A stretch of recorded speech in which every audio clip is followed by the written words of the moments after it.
जाता नहीं मुँह जाती चलबू नाराज हो गई नी का नाराज ना अब हम तो लतीबो करब दिन भर गाड़ी के पीछे पीछे लगल रही कहाँ जात हवा का करत हवा घरे लौट जाने तू खाले झटो तोहार हम मत रोवा अरे मूत रोवा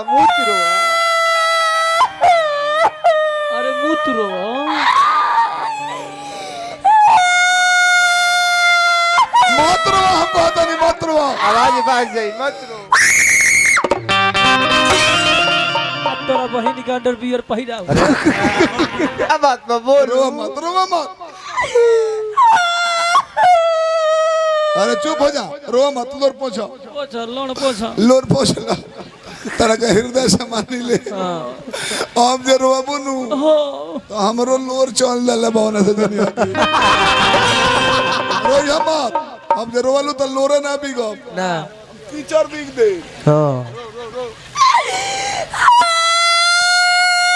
अरे ई काहे रोत हो अरे लागो तो कोनो ले ले का हो मोबाइल ले ले बा कौन सेट है एप्पल के चुप रहा ए बबुआ कोनो एक मोबाइल ले ले बा बड़ी महंगा मोबाइल रखे ले नु एप्पल के रख ले बोला का भइल रास्ता में बोल कोनो ले ले मोबाइलवा तो कोनो कोइलसिया कोनो बातो चित ना कोइलस कोनो धइले रहला कुछ दुखाता तोर मैदान लगल बा काहे रोत रे बोल अरे दिनों के रोला बड़ू का कोनो कुकुर घर ला रहला कोनो मिसलस ये नानू कोनो कान मिसला सो कुछ फाटल बा कोनो साढ़ घर ला रहला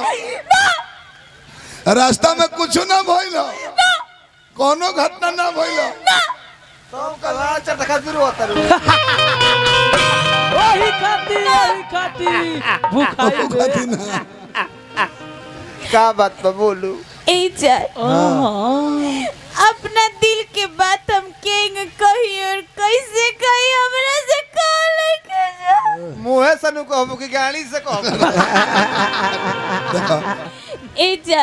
हमार मम्मी पापा हमार जबरदस्ती शादी सेट करा दिले बड़े लड़का से ना भैंसा से बोलू बढ़िया